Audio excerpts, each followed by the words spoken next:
विश्व पर्यावरण दिवस के 48वां स्थापना मेरे द्वारा चलाया गया निःशुल्क पौधा वितरण सह रोपण के 54वां स्थापना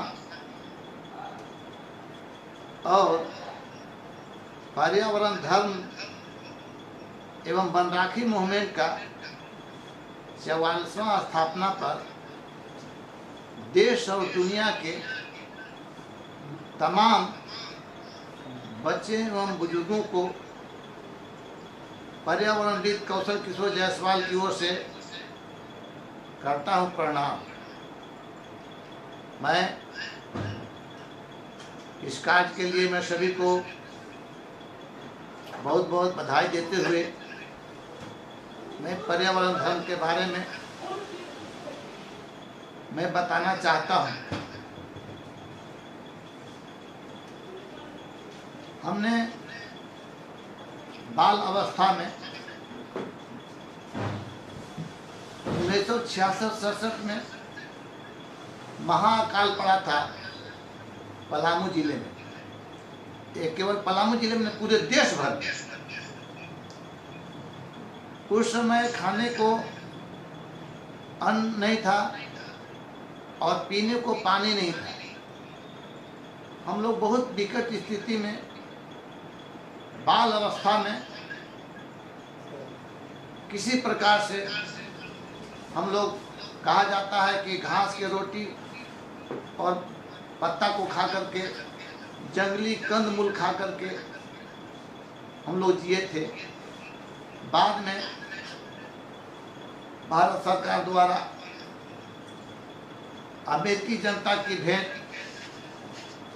दूध दरी आया था, उसको खा करके हम लोग ये सब खत्म हो गई।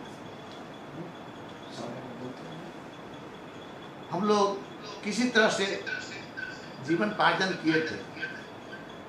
हमारे पिताजी एक किसान परिवार से आते थे। उनका लोगों से ग्रामीणों से बात कर रहे थे कि इस वनों को कटने से लगता है कि महाअकाल आया है।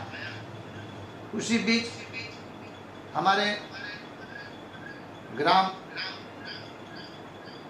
डाली बाजार के बगल में एक तेलाड़ी पंचायत था। वहाँ पर संत विनोबा भावे उपस्थित हुए थे। उन्होंने अकाल से बचने के लिए कई एक रास्ता बताए थे। उस समय से मुझे लगा कि ऐसा दोबारा अकाल न पड़े जिससे पूरी मानव जाति के जीवन में संकट उत्पन्न हो जाए। ये दोबारा संकट न आने के उद्देश्य से 67-68 में मैंने अपने जन्मभूमि झारखंड के पलामू जिले के छतरपुर थाना के ग्राम पंचायत डाली बाजार के अपने भंडारी गुनिया टाण में निजी भूमि पर 7.72 एकड़ पर वनरोपण किया और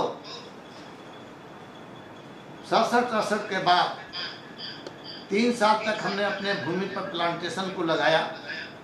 उसको बचाने के उद्देश्य से चारों तरफ से गड्ढा तेज खोदा कि उसमें जानवर न घुस जाए और उस गड्ढा में पानी जमा रहे बारिश का, उससे हमारा भूमि पर मॉइस्चर नमी बना रहे, जिससे पौधा मरने की आशंका कम रहेगा। हमने इस अभियान को शुरुआत किया और किसानों के रैती भूमि पर प्लांटेशन पौधारोपण करना शुरुआत किया। उस समय किसान अपने निजी भूमि पर पौधा लगाने से डरते थे। क्यों सोचते थे कि अगर अपनी भूमि पर हम जंगल लगा देंगे तो सरकार हम लोग के जमीन ले लेगी। इस डर से कोई भी व्यक्ति, कोई भी किसान पौधा लगाना नहीं चाहते थे, परंतु हमने कभी भी हार नहीं माना और आज 54 साल में देश दुनिया के तमाम लोगों को पौधा लगाने, प्रदूषण को भगाने, जंगल को बचाने पर लोगों को मजबूर कर दिया। आज 54 साल में नेपाल, भूटान समेत देश के विश्व के 15 देशों और देश के 21 जिलों के 78 देश के 20 राज्यों के 78 जिलों में 39 लाख पौधा और पर्यावरण धर्म के तहत वन राखी मुहिम के में वनों पर लगभग 5 लाख राखियां बांध करके उस वन राखी मुहिम में शामिल महिला पुरुषों को अंग वस्त्र दे करके सम्मानित किया और वन राखी मुहिम को आगे बढ़ाने का काम किया।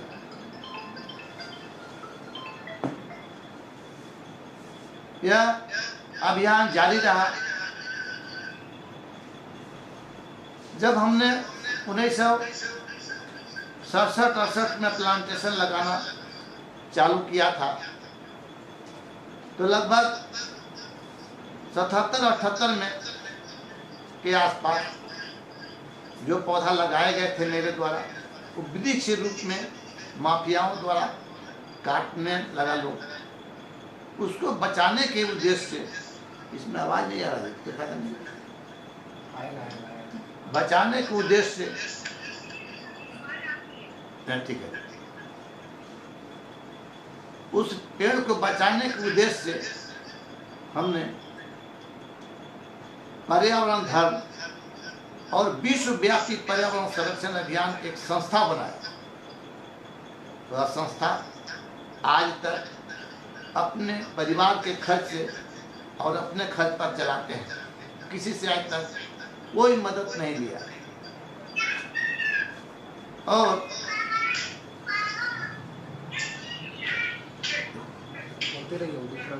और हमने उस अभियान को जारी रखा और पर्यावरण धर्म में को पेड़ों को बचाने के लिए जो हमने वन राखी मुहिम चलाया, इस अभियान में हमारी अभियान जारी रहा और उस पर्यावरण धर्म के हमने वृक्षों को बचाने के उद्देश्य से 8 मूल मंत्र दिए। 8 मूल मंत्र में पहला मूल मंत्र, प्रत्येक व्यक्ति अपने जन्मदिन पर पौधा लगाए और उसके बच्चे की तरह बचाए। जिसको केक काटना है काटे, लेकिन पौधा जरूर लगे। कोई भी शुभ कार्य में पौधा लगे, ऐसी कंपनी। और दूसरा, जन, यानी कोई भी एक्सीडेंट हो गया, दुर्घटना हो गया है, गरीब है, लाचार है, उस व्यक्ति को मदद करने का काम करें। तीसरा, जल। चौथा, जमीन। पांचवा, जंगल। छठा, जानवर। सातवां, पक्षी। और 8वां, प्रकृति। यानी 8 मूल मंत्रों में 5 मूल मंत्र ज से, जी से, और 3 मूल मंत्र पी से। पौधा लगाना, पक्षी बचाना और प्रकृति बचाना। और ज से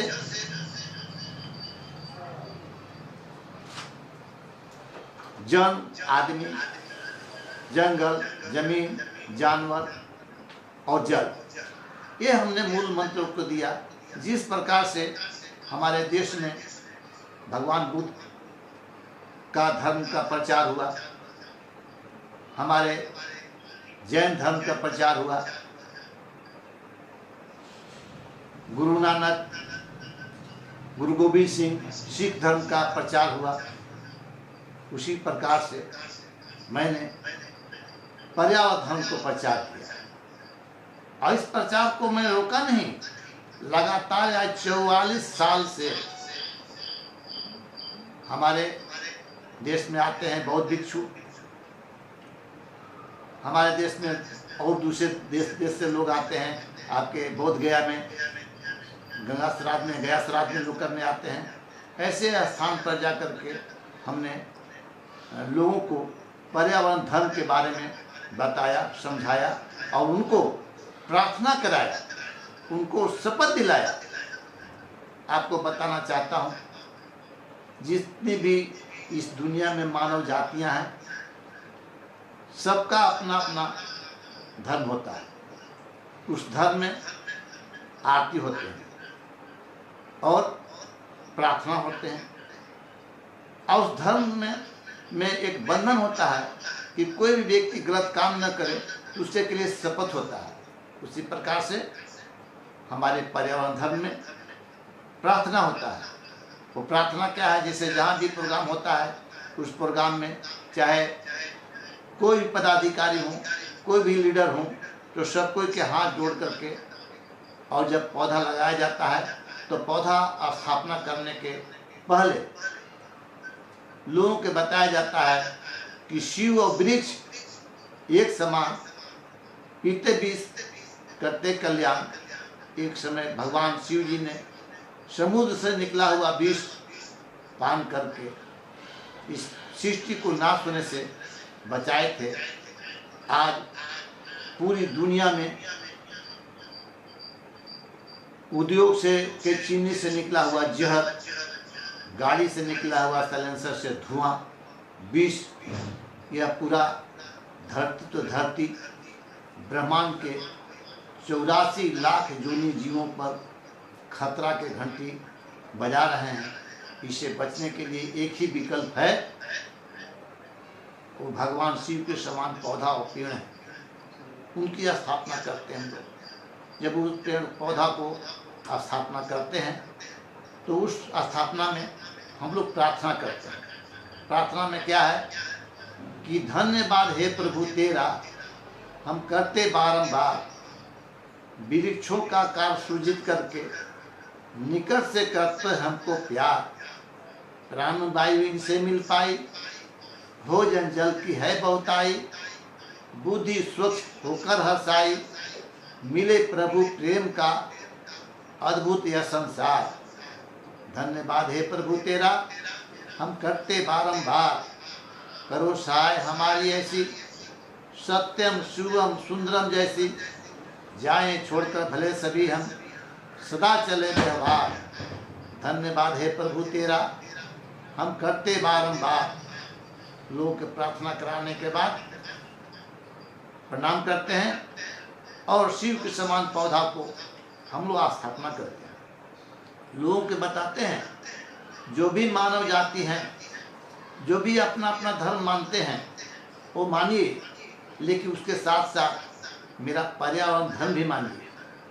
क्योंकि आप जानते हैं, दुनिया के लोग जानते हैं कि हमारे सावन के महीना में बाबा भोलेनाथ पर लाखों लाख की संख्या में प्रतिदिन जल चढ़ाया जाता है, इसी उम्मीद से साथ कि बाबा भोलेनाथ हम लोग के पूरे परिवार को सुख और शांति देंगे, अच्छा कोई फल देंगे। मैं बोलता हूँ ठीक बात है, लेकिन आप पर्यावरण धर्म भी मानिए, और पर्यावरण धर्म में आप पौधा लगा के उस पर भी जल डालिए, उस पर भी जले चढ़ाना है। और भी शिव के समान ही पौधे हैं, भगवान शिव का दूसरा रूप है पौधा, उन पर भी पानी डालिए। तो भोलेनाथ पर जो आप जल चाहते हैं, तो भोले बाबा कब कितना फल देंगे वो तो हम नहीं बता सकते हैं, वो भोले बाबा ही जानेंगे। परंतु मेरे द्वारा चलाए गए पर्यावरण धर्म के पर पौधा लगा करके और उसमें अगर जल डालते हैं तो निश्चित रूप से आप अगर फलदार पौधा लगाए हैं तो 3 साल में, कोई 5 साल में, कोई 2 साल में, और अब तो बहुत सारे ग्राफ्टिंग आम आते हैं, 3 साल लगाएंगे आगे साल फलेंगे। तो जो फल डालेंगे, जड़ डालेंगे, तो फल जब लगेगा तो वो दिखेगा। कैसे दिखेगा कि एक वृक्ष 10 पुत्र समान। बहुत से लोग अनर्गल बात करते हैं कि एक वृक्ष 100 पुत्र समान, नहीं होता है, गलत है। बहुत से लोग कहते हैं एक पेड़ लगा दिए, गलत बात है। और गलती उनका नहीं है, क्योंकि ज्ञान नहीं है। ज्ञान नहीं है। ज्ञान तब होता जब इसका पर्यावरण का कोई इतिहास होता है। पर्यावरण का कोई इतिहास नहीं है, इसके कारण लोग एक वृक्ष से 100 पुत्र समान बोल देते हैं। पेड़ लगा रहे, नहीं, पौधा लगता है, पेड़ नहीं। क्योंकि हम बच्चे लोग क्या शिक्षा दे रहे हैं, तो बच्चे लोग को मैं बताना चाहता हूं कि बच्चे, आप पौधा और हम पेड़ हैं। कहीं भी पौधा लगता है, पेड़ नहीं लगता है। और एक पेड़ 10 पुत्र समान इसलिए कहा जाता है, आप लोग बोलिए ना, डिस्टर्ब होता है। इसलिए कहा जाता है कि एक पेड़ 10 पुत्र समान कैसे होता है कि एक पेड़ से हमको छाया मिलता है, फल मिलता है, फूल मिलता है, कार्बन डाइऑक्साइड खाता है, ऑक्सीजन देता है और मिट्टी को कटाव से रोकता है, छाया देता है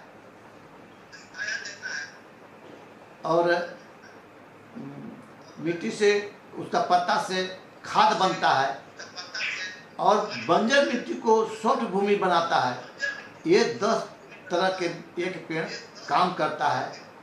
और अंतिम में जब लकड़ी, पेड़ मर भी जाता है तो उस परिस्थिति में उसका लकड़ी का हम लोग के काम में आता है। जैसे हिंदू हो तो जलाने का, और मुसलमान हो तो दफनाने जैसी आवश्यकता, घर बनाने की आवश्यकता में वो लकड़ी काम आता है। इसलिए कहा जाता है कि जीते लकड़ी मरते लकड़ी, देख तमाशा लकड़ी का, माँ के गोद से कब्र तलक है सारा करिश्मा लकड़ी का। लकड़ी के बिना काम चलने वाला नहीं है।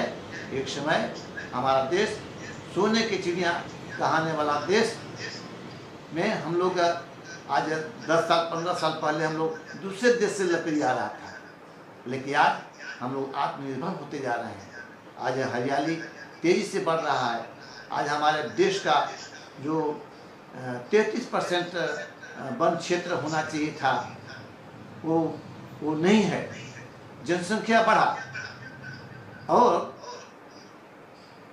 वनों के क्षेत्रफल उसके साथ साथ बढ़ना चाहिए था, वो नहीं बढ़ करके वन का क्षेत्रफल घट गया, जिसके कारण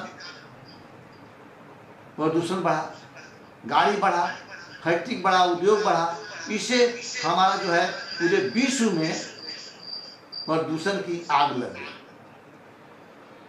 और वह आग ऐसी लगी कि वो पानी से नहीं बुझेगी, शुद्ध हवा से बुझेगी। शुद्ध हवा बनाने का कोई उद्योग और फैक्ट्री नहीं है, तो प्राकृतिक उद्योग हैं, पेड़ पौधे हैं। हम पेड़ पौधा लगा करके ही हम प्रदूषण नामक शत्रु को समाप्त कर पर्यावरण को हम बचा सकते हैं। देखिए, तो मेरा कहना है कि आज जो स्थिति आई है पूरी दुनिया में, क्योंकि 18वीं शताब्दी के अंत में, 19वीं शताब्दी के शुरुआत में पूरे विश्व में एक औद्योगिकीकरण का क्रांति आया। उस क्रांति में लोगों के लगा कि हम लोग बहुत विकसित होंगे, लोग विकसित हुए, लेकिन यह पता किसी को नहीं चलने पाया कि इससे नुकसान क्या होगा। पूरी दुनिया उसके कारण, उस नुकसान के से क्या कहिएगा, जो नुकसान भी होने वाला था पूरी दुनिया के किसी को पता नहीं, सो रही थी दुनिया। लेकिन आज हम 54 साल पहले मुझे पता हुआ कि आने वाला दिन क्या होने वाला है, आने वाला समय क्या होने वाला है, और हमने प्रदूषण को समाप्त करने का और पर्यावरण को बचाने का हमने शुरुआत कर दिया। इसलिए मैं गांव में जाता हूं तो गांव में लोगों को मैं ये बताता हूं कि गांव में वृक्ष खेती करो, उसकी अकाल सुखाड़ का भय नहीं है। और शहर में आकाश बाग का निर्माण किए, हमारे छत के ऊपर है, फलदार पौधे लगे हुए हैं, बगीचा है, तो उस बगीचा में तरह तरह के फल लगे हुए हैं। 2 मंजिला 3 मंजिला बिल्डिंग पर फलदार पौधा लगा दीजिए, वो फल देगा और ऑक्सीजन भी देगा, आप स्वस्थ रहेंगे। 100 दवा खाने से बेहतर 1-2 पौधा लगा के बचाएं। क्योंकि शहर का जो भूमि है 90% पक्कीकरण है, या तो नली है, सड़क है या मकान है, तो वहाँ जो प्रदूषण अधिक पैदा होना है, शहर में प्रदूषण अधिक पैदा होना है, और वहाँ पर पेड़ कम है, कच्चा भूमि कम है, तो उसको समाप्त करने के लिए एक ही विकल्प है कि जितना भी मकान बने हुए सब मकान पर 10 को 20 को पौधा लग जाए, सबके मकान पर प्लांटेशन हो। मकान पर प्लांटेशन, आकाश बाग का निर्माण किया। और आज इस अभियान को जो लोग को जोड़ा, जिस लोग को बताया, आज पर्यावरण धर्म एक ऐसा धर्म बन गया है कि लोगों को पूजा करना व्यवस्था हो गया है। आज हमारे देश की सभ्यता संस्कृति गांठ जोड़ने का है, और वृक्षों की पूजा तो सदियों से होते आ रहा है। बर का पूजा, पीपल का पूजा, बेल का पूजा, आंवला का पूजा, ये सब पेड़ों का पूजा सदियों से हमारे पूर्वज लोग करते आ रहे हैं। लेकिन हमने इस पूजा को दूसरे रूप में लेकर के और पर्यावरण धर्म बना करके और उसको मैं लोगों के बीच में जगाया और काम करने का और दिशा निर्देश दिया कि आप पर्यावरण धर्म को मानिए। इससे अपना अपना धर्म मानते हुए आप इस पर्यावरण धर्म को मानिए, और इस पर्यावरण धर्म को नुकसान न हो तो उससे के लिए लोगों के हम शपथ दिलाए कि पौधा लगा के हम लोग कैसे बचाएंगे। तो उस शपथ में क्या कहा, पौधा लगाने पर शपथ दिलाया। शपथ में क्या कहा, कैसे लोग शपथ में मैंने शपथ दिलाया, उसमें क्या बोला कि वनों के हैं कई उपकार, मीठी पानी और बेयार, मिट्टी पानी और बेयार, जिंदा रहने के आधार। वन है तबे हम हैं, वन नष्ट हो जाएंगे तो सृष्टि का नाश हो जाएगा। सृष्टि को नाश होने से बचाना है तो प्रत्येक व्यक्ति को पर्यावरण धर्म के 8 मूल मंत्रों का अपनाना होगा। ये पर्यावरण धर्म के 8 मूल मंत्रों का पहला पौधा लगाना जन्मदिन पर, और दूसरा जन, तीसरा जल, जंगल, जमीन, जानवर, पक्षी और प्रकृति को बचाने का उद्देश्य है। ये है पर्यावरण धर्म का उद्देश्य। जैसे आप जानते हैं या आपको बताना चाहता हूँ कि सिख धर्म में 5 क से है, केस, कड़ाकी, पान, कंघा और कच्छा। उसी प्रकार से पर्यावरण धर्म का 5 ज से है और 3 प से है। और इसको लोग जब जो चूँकि क्या है कि आप जानते हैं कि अगर सनातन धर्म का अगर कोई कथा पूजा प्रवचन अगर होता है तो उसमें 95% लोग सनातन धर्म के लोग होते हैं, हिंदू धर्म से आते हैं। अगर कोई मुस्लिम इस्लाम धर्म का अगर कोई जलसा प्रोग्राम अगर हो रहा है तो 95% उसमें इस्लाम धर्म के लोग होते हैं, अगर सिख भाई का अगर कोई जलसा प्रोग्राम अगर हो रहा है तो 95% सिख भाई होते हैं, और ईसाई धर्म का अगर कोई प्रोग्राम अगर हो रहा है तो 95% उसमें ईसाई धर्म का लोग होते हैं। लेकिन पर्यावरणविद कौशल किशोर जायसवाल का अगर प्रवचन होता है, शिविर लगता है, तो उस शिविर में सभी मानव जाति आते हैं, सभी समाज के, सभी धर्म के लोग होते हैं, हिंदू मुसलमान सिख ईसाई सब लोग होते हैं। ये है पर्यावरण धर्म। सबो धर्म का निचोड़ एक पर्यावरण धर्म। अब आज के समय में जो पर्यावरण धर्म नहीं अपनाएंगे तो आने वाला पीढ़ी के कोई जवाब नहीं है। इसलिए मैं लोगों को कहता हूँ कि सोचो साथ क्या ले जाओगे, एक पौधा लगाओगे तो 7 पीढ़ी तक जाओगे। प्रकृति की सुंदरता की रक्षा करें, आने वाले पीढ़ी की स्वच्छ वातावरण है, ये हमारी सोच है, ये हमारी पौधा लगाने का उद्देश्य है। हमने जो लोगों के पौधारोपण के बारे में कहते हैं कि सोचो साथ क्या ले जाओगे, एक पौधा लगाओगे तो 7 पीढ़ी तक जाओगे। प्रकृति की सुंदरता की रक्षा करें, आने वाले पीढ़ी की स्वच्छ वातावरण। क्यों कि वनों की सुरक्षा केवल लाठी से नहीं, वन राखी से होगी। यह वन राखी मूवमेंट क्या हुआ, कहाँ आया कि जो माफिया द्वारा जो वनों को कटाई हो रहा था वो तो बंद हो ही गया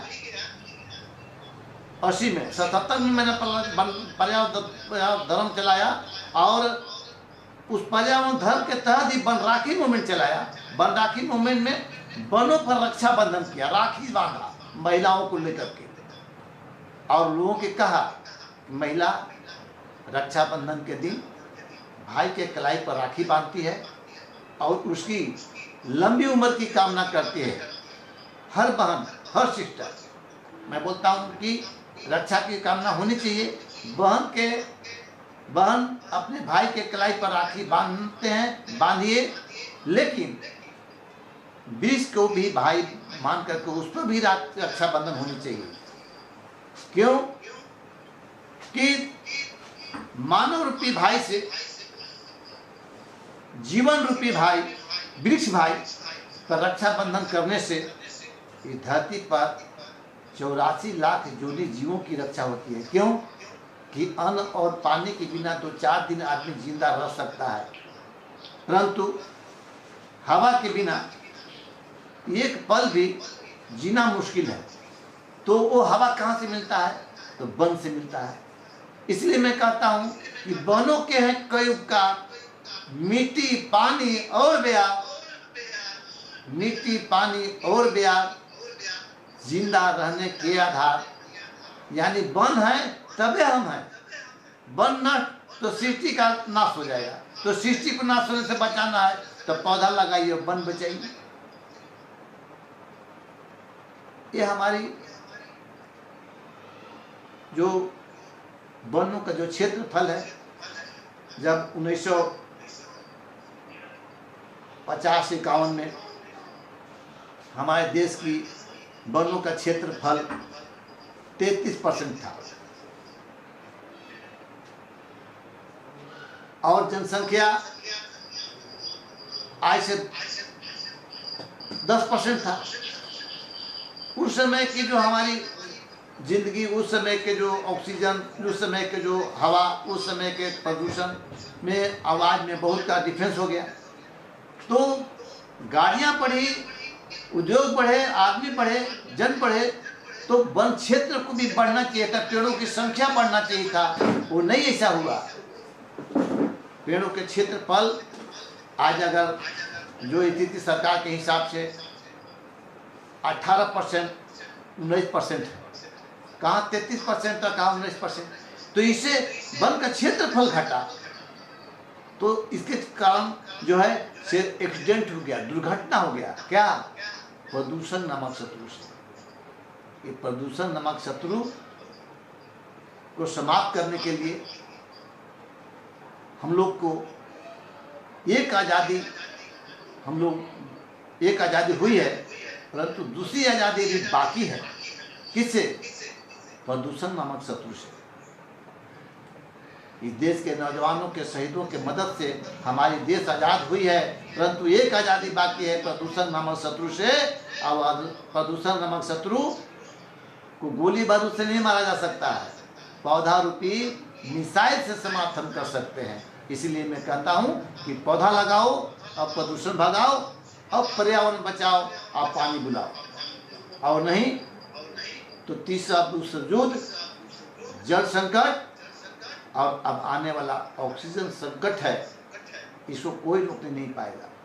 जिस प्रकार से धरती का तापमान बढ़ रहे हैं, प्रदूषण बढ़ रहे हैं, जंगल का क्षेत्रफल घट रहे हैं, गाड़ियां बढ़ रही है, उद्योग बढ़ रहे हैं, आबादी बढ़ रही है, तो पेड़ों की अगर संख्या नहीं बढ़ेंगे तो एक्सीडेंट होना तय है। तापमान बढ़ेंगे तो ग्लेशियर पिघलेंगे, ग्लोबल वार्मिंग भी वो डिस्टर्ब हो रहा है, उसमें छेद हो रहा है, सूर्य के प्रकाश बिना छने हुए धरती पर पड़ रहा है, उससे तरह तरह की नई नई बीमारियां पैदा हो गया। इस बीमारियां से निजात मिलने के लिए या आने वाले पीढ़ी के स्वच्छ वातावरण देने के लिए एक ही विकल्प है, पौधा लगाना और वनों के बचाना। बच्चे लोग हमारी बातों को अगर आप सुनते हो, जो भी व्यक्ति सुने, इसको आप लोग अमल में लाइए और प्रत्येक व्यक्ति एक एक बच्चे जहाँ जगह मिलता है अपने नाम से, पिता के नाम से, चाचा के नाम से, चाची के नाम से, बहन के नाम से एक एक पौधा लगा करके उसको बचाइए। क्योंकि यह अभियान छोटा अभियान नहीं है, यह अभियान केवल हमारा झारखंड का और हमारा देश का अभियान नहीं है, यह अभियान पूरा विश्व का अभियान है। ये पूरे विश्व में प्रदूषण की आग लगी है। आपको बताना चाहता हूं कि प्रदूषण नामक शत्रु इतना बड़ा शत्रु है कि परमाणु बम और आतंकवादियों से भी खतरनाक है। क्योंकि परमाणु बम अगर छूटता है तो उसका कोई एरिया होता है, उसका कोई सीमा होता है। आतंकवादी क्रूरता दिखाते हैं तो 100-200 लोग मारे जाते हैं, लेकिन प्रदूषण बढ़ने से जब प्रकृति क्रूरता दिखाती है तो उत्तराखंड त्रासदी, हुदहुद और सुनामी जैसे आपदा में लोगों के साथ साथ लाखों लाख की संख्या में लोग काल के गाल में समा जाते हैं। आज डायनासोर कहाँ है? डायनासोर समाप्त हो गया। अगर लोग आज समय रहते सावधान नहीं होंगे, नहीं चेतेंगे, तो जिस प्रकार से डायनासोर का जीवन लीला समाप्त हो गया, मानव का भी जीवन लीला समाप्त हो जाएगा। कितनी जरूरी काम है। एक टाइम भोजन नहीं करके चलेगा, एक दिन खाना नहीं खाए चलेगा, लेकिन एक पौधा नहीं लगा के बचाएंगे तो वो नहीं चलेगा, किसी भी कीमत पे नहीं चलेगा। यानी उठते, सुतते और खाने तक हमेशा इस बात को याद रखना होगा कि हमको पर्यावरण धन को ठुकराना नहीं है, पर्यावरण धन को अपनाना है और वन राखी मूवमेंट को हम लोग को शामिल होना है। वन राखी मूवमेंट में जब चला तो मेरे द्वारा जो कट रहे थे जो पौधे, वो तो माफिया द्वारा बंद करा ही दिए, लेकिन 1980 में सरकार द्वारा वनों को, फॉरेस्ट को नीलाम किया जाता था, जंगल कटवाया जाता था। 1980-81 में उस अभियान ने सरकार को नींद खोल करके और हम लोग वनों को नीलामी होता था, कटाई होता, उसको बंद कराए। ये होता है समाज का। हमने बड़े चेक डैम बनने पर सरकार से लड़ाई लिया, बड़ा चेक डैम नहीं बनाइए, उसका आकार छोटा कीजिए। क्यों? कि जब बड़ा डैम बनता है तो 150 बरस में, 100-200 बरस में वो धीरे धीरे गाद से, मिट्टी के गाद से धीरे धीरे डैम भर जाता है और एक दिन वो टूट जाता है। तो हमने डैम बनाया, हमारे बच्चे के समय में डैम बना, हम उसका उपयोग किए। हमारा चौथा और पांचवा पीढ़ी जब आएगा, उस समय डैम टूटेगा तो हमारा लाखों लाख की संख्या में हमारा चौथा पीढ़ी बढ़ेगा, पांचवा पीढ़ी बढ़ेगा, तो इतना दूर तक सोचना होगा कि बड़ी डैम न बनाई जाए जिससे आने वाला समय, आने वाला पीढ़ी को नुकसान देना पड़े। जब 2008 में बिहार के डैम टूटा, कोसी नदी पर डैम जब टूटा तो 7 जिला बर्बाद हो गया, 7 जिला लोग बह गया, डिस्टर्ब हो गया। 2008 में सुंदरलाल बहुगुणा अंतर्राष्ट्रीय पर्यावरणविद के साथ पटना में 2 दिवसीय हम लोग धरना दिए कि जो कोसी नदी से हुए नुकसान को उसको पुनर्वास दी जाए। तो हम लोग पहले से भी विरोध कर रहे हैं। टेहरी गढ़वाल में जो डैम बना उसमें भी हम लोग विरोध किए कि नहीं, बड़ी डैम नहीं बनाई जाए। तो बड़ा डैम न बने, बड़ा डैम बनने से बहुत बड़ी नुकसान होती है, उस पर लगाम लगाने की बात है। सरकार से कई बार संयुक्त राष्ट्र संघ को लिखा कि आप पूरी दुनिया में जितने भी फैक्ट्री हैं, जितनी भी चीनी निकल रहे हैं, जितनी धुआं निकल रहे हैं, उस फैक्ट्री का उद्योग को वाष्प चिमनी में कन्वर्ट करें, तब उनको परमिशन दें। क्योंकि वाष्प चिमनी अगर बनेंगे तो प्रदूषण कम हो जाएगा। गाड़ियां बन रही हैं तो उनका साइलेंसर में वाष्प चिमनी लगाई जाए जिससे प्रदूषण कम हो।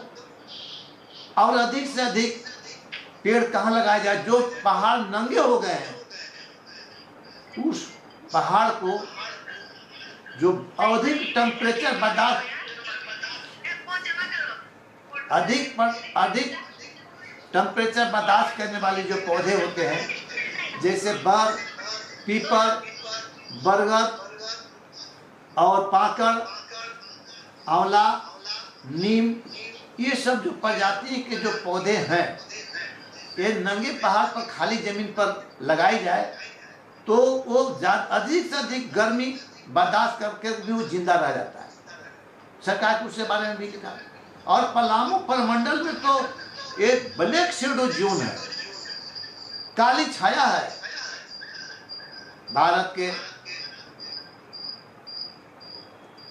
आपके उड़ीसा का कालाहांडी,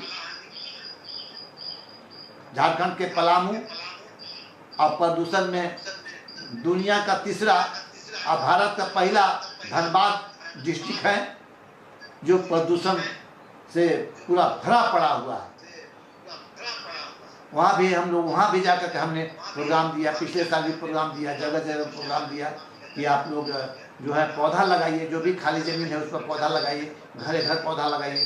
वहाँ गर्मी के दिन धनबाद जाएंगे तो पूरा डर से कपड़ा काला हो जाता है। ये सब हम लोग काम को करते करते आज 54 साल बिता दिए। यही कारण है कि आज दुनिया के 3 महान हस्ती, संत मदर टेरेसा, बिल गेट्स और महात्मा गांधी जैसे महान पुरुष के साथ पर्यावरणविद कौशल किशोर जायसवाल की जीवनी की पढ़ाई 11 सालों से होती है। ट्रेजर चेस्ट नामक पुस्तक में और नील ओब्रेन, बेली ओब्रेन राइटर हैं और इंडिया के 2 राइटर हैं, अंजना शाह और मिलारा। ये 4 राइटर मिलकर के पुस्तक को लिखे हैं और इंग्लिश में उनकी पढ़ाई होती है। तो हमने अपनी उम्र, ये 65 साल की उम्र में हमने 54 साल समाज के प्रति और पर्यावरण के प्रति संकल्प कर दिया। अब कहा गया है कि दर्जी के बेटा जब तक जिएगा तब तक सिएगा। हम जब तक धरती पर हैं तब तक ये अभियान कभी बंद होने वाला नहीं है, क्योंकि इस अभियान के हमको किसी से लेकर के नहीं चलाते हैं। बहुत लोग पैसा देने के प्रयास करते हैं कि आप पैसा ले लीजिए, हम कहते नहीं, पैसा लेकर नहीं काम करेंगे, तब तो एनजीओ हो गया, हम एनजीओ नहीं चलाएंगे। हम लोग घर के परिवार जो हम लोग हैं, अपना घर के परिवार से ही खर्चा से आज तक लगातार हम लोग कार्यक्रम करते आ रहे हैं। जैसे पिछले साल 2019 में हमने नेपाल, भूटान समेत देश के 15 राज्यों के में 2 लाख पौधा बांटने का निर्णय लिया था। उसमें पर्यावरण धन पर गोष्ठी, वनों पर रक्षाबंधन कार्यक्रम शुरुआत किया था, जिसमें पलामू जिला के उपायुक्त डॉक्टर संतनु कुमार अग्रहरी जी के उद्घाटन किए थे। और पिछले साल, उसके पिछले साल हमारे पलामू जिला के कमिश्नर साहब मनोज कुमार झा जी किए थे। यानी हमारे कार्यक्रम में देश विदेश के लोग सब जुड़े हुए हैं। अमेरिका के जॉर्ज जेम्स, जर्मनी के प्रोफेसर पेट्रा हैट्रिक, नेपाल के सरोज शर्मा, जम्मू कश्मीर के अशोक कुमार, पंजाब के इंद्रजीत कौर, उत्तराखंड के धूम सिंह नेगी, केरल के रामकृष्ण हेगड़े, कर्नाटक के पांडुरंग हेगड़े, पूरे देश के 20 के कई राज्य के लोग जुड़े हुए हैं। बंगाल के विशाल जायसवाल, और इसी प्रकार से बिहार के सुरेंद्र प्रसाद जायसवाल, राजकुमार प्रसाद जायसवाल उत्तर प्रदेश के, इस प्रकार से पूरे देश में जो 21 राज्यों में लोगों का जोड़ करके, कर्नाटक के और है बहुत से लोग हैं। चूँकि दक्षिण भाषा में जाते हैं, दक्षिण भारत में, तो वहाँ हिंदी भाषी नहीं चलता है, वहाँ स्कूल में पढ़ाई होता है। तो वहाँ के जो हमारे पांडुरंग हेगड़े, रामकृष्ण हेगड़े, चंद्रशेखर आंध्र प्रदेश के, तो ये सब जो है वहाँ पर हिंदी भाषी नहीं चलता, तो हमको वहाँ पर कन्वर्ट करते हैं, वो लोग पढ़ाते हैं कि एक कौशल ने, झारखंड कौशल ने क्या कहा। तो हम लोग बताते हैं कि प्रत्येक व्यक्ति को चाहिए कि कम से कम खर्च में काम को निकालें, जिससे पर्यावरण का नुकसान कम हो। जैसे 1 किलोमीटर चलना है तो टेम्पो की इंतजार मत कीजिए, 2 किलोमीटर चलना टेम्पो और कोई गाड़ी की इंतजार मत कीजिए, पैदल चलिए, एसी का इस्तेमाल कम कीजिए। तो आधुनिक सुविधा का अधिक से अधिक इस्तेमाल करेंगे तो पर्यावरण का नुकसान अधिक से अधिक होगा। प्रत्येक व्यक्ति को चाहिए कि कम से कम खर्च में काम को निकालें, जिससे पर्यावरण का नुकसान कम होगा। पर्यावरण का नुकसान होगा तो इस धरती पर 84 लाख जूनी जीवों के नुकसान हो जाएगा। चिंता उस बात की है कि डायना की शोध की तरह कहीं जीवन लीला सबके समाप्त न हो जाए।